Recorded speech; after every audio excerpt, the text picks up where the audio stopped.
Hello नमस्कार मंडळी. तर तुमचं सगळ्यांचं स्वागत आहे माझ्या आणखी एका न्यू ब्लॉगमध्ये. तर हा आहे छोटासा मिनी ब्लॉग. तर आम्ही गेलो होतो दादर मार्केटला लोकल ट्रेननी. तर भारी वाटत होतं लोकल ट्रेननी. दुपारची गर्दी कमी असते. लेडीज डब्यामध्ये मी होते आणि मागे जेंट्स डब्यामध्ये माझे मिस्टर होते. तर खूप छान मजा येत होती कारण गर्दी कमी असल्यामुळे मजा येत होती. तीच गर्दी जास्त असते ना तर वैताग येतो आणि मी एकटी अशी म्हणजे भीती वाटते मला पण एकटी जायला. कधी गेली नाही मी एकटी. मिस्टरसोबत येतात नेहमी आणि जास्त मुंबईला मी जाणं होत नाही कधी. मग वर्षांना 2 वेळा किंवा एकदा कधीतरी जाणं होतं आणि गेलोच तरी आम्ही बाईकने जातो किंवा AC ट्रेनने जात असतो. आता दुपार होती आणि दुपारची गर्दी लोकलला कमी असते त्यामुळे लोकल ट्रेनने आलो होतो. आणि इकडे यायचं कारण असं की आता मार्गशीर्ष गुरुवार चालू होता त्यासाठी थोडी शॉपिंग करायची होती आणि बाकी आमचं काम पण होतं. म्हणजे आमचे दाजी असतात मोठे तिकडे, माझ्या मोठ्या बहिणीचे मिस्टर असतात, त्यांना भेटायचं होतं आम्हाला. त्यासाठी आम्ही दादरला गेलो होतो. तर हे आहे दादरचं फुल मार्केट. इथून आतमध्ये एंट्री केली ना तर हे सगळं शॉपिंगचं तुम्हाला लागतं सगळं साहित्य. नाईटी म्हणा, कपडे किंवा ज्वेलरी, बाकी सगळ्या गोष्टी इथे सगळं भेटतं आणि ते पण रिजनेबल प्राईसमध्ये. आता मार्गशीर्ष गुरुवार चालू होता त्यासाठी वस्त्र वगैरे खूप साऱ्या प्रमाणात होते आणि खूप छान व्हरायटीमध्ये होते. हे जे दाखवते मी हे सोलापूरचे दादा होते, तिथून मी एक वस्त्र घेतलं. खूप छान माणसं होती ती. तर खूप म्हणजे रेट थोडा कमी करून दिला त्यांनी मला. रेट कमी करून दिला पण छान माणसं असं नाही, बोलायला खूप छान माणसं होती ती. आणि हे आळूची पानं खूप फ्रेश होती त्यामुळे आळूची पानं पण घेतलो आम्ही.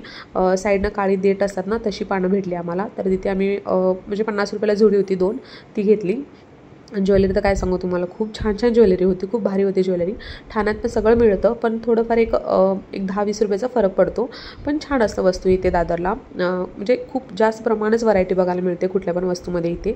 तर मी जास्त हे काय म्हणजे बघत बसली नाही कारण आम्हाला जे काम होतं ते करायचं होतं. ज्या घ्यायच्या वस्तू त्या मेन घ्यायच्या होत्या कारण घरी परत लवकर पण जायचं होतं. संध्याकाळी लोकल ट्रेनला किंवा बाकी AC ट्रेनला पण गर्दी असतेच, त्यासाठी आम्ही घाई करत होतो. तर इथे हे म्हणजे दादरमध्येच इथे दुकानं आहेत छोटी छोटी अशी. एक गल्लीच आहे पूर्ण अशी. देवांचं सगळं साहित्य तिथे मिळतं. तर इथे एक दुकान आहे, तिथून मी हे मुखवटे बघत होती आणि मुखवटा घेतला सुद्धा. व्हिडिओच्या शेवटला मी काय घेतलं ते सगळं साहित्य तुम्हाला दाखवेन मी. तर इथे खूप छान असे प्राईसमध्ये मुखवटे होते देवीचे. म्हणजे देवीचं सगळं साहित्य इथे मिळतं आणि मुखवटे बघा तुम्ही देवींचे किती छान आणि किती सुंदर आहेत. तर ह्यावर्षी जास्त कर अंबाबाईचे मुखवटे खूप असे प्रमाणात आलेत, खूप असे व्हरायटी आले. कोणता घेऊन कोणता नको असं वाटत होतं हे मुखवटे बघून. आणि वस्त्र पण खूप छान छान होती आणि कमी किमतीत देतात, असं नाही की एकच प्राईस. म्हणजे कमी करतात ते, रिजनेबल प्राईसमध्ये देतात आणि खूप छान अशी व्हरायटी होत्या. खूप दुकानं फिरलो आम्ही, म्हणजे प्रत्येक दुकानात एकतरी नवीन वस्तू बघायला मिळते. म्हणजे ह्यावर्षी काय नवीन आले ते बघायला मिळतं. तर घेतल्या बऱ्याच काही वस्तू आणि वस्त्र वगैरे काय घेतल्या नाहीत कारण गेल्या वर्षी खूप म्हणजे 3-4 वस्त्र घेतलेत मी, ते तसेच आहेत. त्यामुळे मी नवीन एकच घेतला, ते पण बाहेर रोडवरचा घेतला. इथून घेतली मी ज्वेलरी आणि मुखवटा घेतला, तो मी दाखवेन तुम्हाला शेवटी.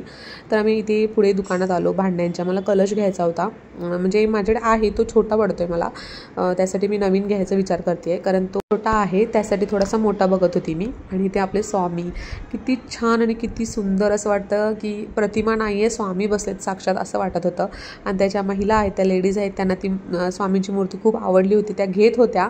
पण थोडीशी प्राईस जास्त असल्यामुळे त्या कमी प्राईसमध्ये मागत होत्या. मी म्हटलं अजून थोडं कन्व्हिन्स करा, देतील ते. तर तिथे छोट्या मूर्ती पण होत्या पण ही जी मोठी मूर्ती आहे स्वामींची ती खूप छान होती. आणि मला खूप असं भारी वाटतं स्वामींचं दर्शन घेतल्यानंतर, कारण बाहेर कुठे पण जा तुम्ही, रिक्षावर म्हणा किंवा गाडीवर म्हणा, कुठेतरी स्वामींचं दर्शन होतच होतं. तसं इथे मी ह्या दुकानात सुद्धा मला स्वामींचं दर्शन झालं, खूप भारी वाटत होतं. तर आम्ही इथे कलश घेतला. तरी ते नाव वगैरे लिहून झालं होतं. तर मी इकडे भांडी बघत होती, म्हणजे नवीन नवीन भांडी दिसत होती, खूप छान छान भांडी होती तिथे.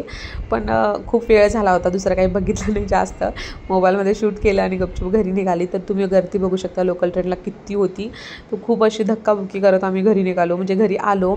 मी तर लेडीज डब्यात चढलीच नाही, मला तर असं वाटत होतं की उतरते का राहते. तर मी जेंट्स डब्यातच यांच्यासोबत चढली आणि खूप धक्काबुक्की करत आम्ही खाली उतरलो. शेवटी मग आम्ही येऊन पोचलो ठाण्याला आणि बाईकवर आलो आम्ही आमच्या घरी.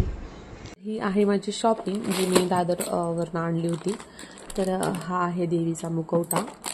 तुम्हाला एक एक वस्तू अशा नीट दाखवते. तर हा आहे देवीचा मुखवटा, मी काढून दाखवते. तो खूप सुंदर असा मुखवटा आहे, असा मळवट भरलेला, खूप छान आहे. मी ॲक्च्युली अंबाबाईचा बघत होती, तर मिस्टरना काय माहिती त्यांना हा आवडला, म्हणजे हाच घे बोलले मला. तर हा मुखवटा मी घेतला, खूप सुंदर आहे, नाकात नथ आहे आणि हा 350ला होता. तर आम्ही 50 रुपये कमी करून 300ला घेतला. आणि ही आहे बोरमाळ. ही बोरमाळ आहे, 20-30 रुपयाला भेटली आम्हाला. आणि ना मुखवटे अशा बॉक्समध्येच ठेवायचे कारण धुळा वगैरे पडत नाही किंवा घाण होत नाही, तसे स्वच्छ राहतात मुखवटे असे बॉक्समध्ये. आपले जे गुरुवार झाल्यानंतर हे मुखवटे प्लास्टिकमध्ये बांधून ह्या डब्यामध्ये ठेवून पॅक करून ठेवायचे, कारण सेफ राहतील, चांगले राहतील नेक्स्ट टाईम वापरण्यासाठी. आणि दुसरी वस्तू आहे ही नाईटी. ही 250 रुपयाला आहे. कॉटन बोलत होते, मला नाही वाटत ही कॉटन आहे, मिक्स असतं पॉलिस्टर कॉटन. प्युअर कॉटन खूप महाग असतं. तर छान आहे ही, म्हणजे अशी प्लेन आहे. तर ही 250ची नाईटी आहे. तिसरी वस्तू आहे या बांगड्या. तर ह्या बांगड्या डेली वेअरला घरात वापरण्यासाठी छान आहेत, तर मी ह्या घेतल्या. क्लिअर का दिसत नाही? हां, आता दिसला. तर ह्या छान आहेत. 50 रुपयाला ह्या बांगड्या आणि ह्या 120ला ह्या घेतल्या. तर ह्या 4 आहेत. ह्या 2-2 अशा आहेत आतमध्ये. तर ह्या ठाण्यामध्ये खूप शोधल्या मी. लास्ट टाईम मी मुंबईवरूनच आणल्या होत्या, पण ठाण्यात भेटत नाहीत त्या. तर ह्या मी तिकडून घेतल्या दादरवरून. तर ह्या 120ला आहेत. नेक्स्ट वस्तू आहे हे कानातलं. किती छान कानातले, 30 रुपयाला आहे फक्त. हे असं छान वाटतं कुठे पण जाता येताना घालायला. तर 30 रुपयाला हे कानातलं आहे. आणि नेक्स्ट वस्तू आहे हे वस्त्र देवीचं. तर हे वस्त्र मी रोडवरून घेतलं, दुकानातून वगैरे घेतलं नाही, तर रोडवरून घेतलं. तर असं उजेड जास्त पडत त्यामुळे जास्त हे दिसते असं ब्राईट, पण छान आहे. हे व्हाईट आहे, व्हाईट आणि असं रेड कलरची बॉर्डर आहे हे. तर हे मला 350ला सांगितलं होते ते दादा, तर मी हे 300ला मागितलं. त्यांनी मला 300ला दिलं. हे सोलापूरचे दादा होते, मी बोलली होती मगाशी, तर ते दादा होते. तर हे रोडला ही वस्त्र होती, खूप छान छान होती तिथे. तर मी हे एक घेतलं, कारण माझ्याकडे ऑलरेडी 4-5 वस्त्र आहेत, तर मी हे एक घेतलं. लास्ट वन ही वस्तू जेणेकरून खास करून मी ह्याच्यासाठी गेली होती. तर हा आहे कलश. कलश पण म्हणू शकतो, तांब्या पण म्हणू शकतो. तर हा देवीला पुजवण्यासाठी मी हा कलश घेतला आहे. तर इथे मी नाव पण लिहून घेतलं आहे, ते दिसत असेल, श्री महालक्ष्मी कलश असं लिहून घेतलं त्यांच्याकडून.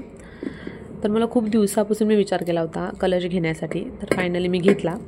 ठाण्यात पण आहेत, पण कसं आहे प्राईजमध्ये थोडाफार इकडे तिकडे फरक होतो, आणि अशा म्हणजे वस्तू खासकर मुंबईमध्ये छान भेटतात. तर मी ह्याच्यासाठी गेली होती खासकर मुंबईला, आणि ही मला छान वस्तू अशी भेटली.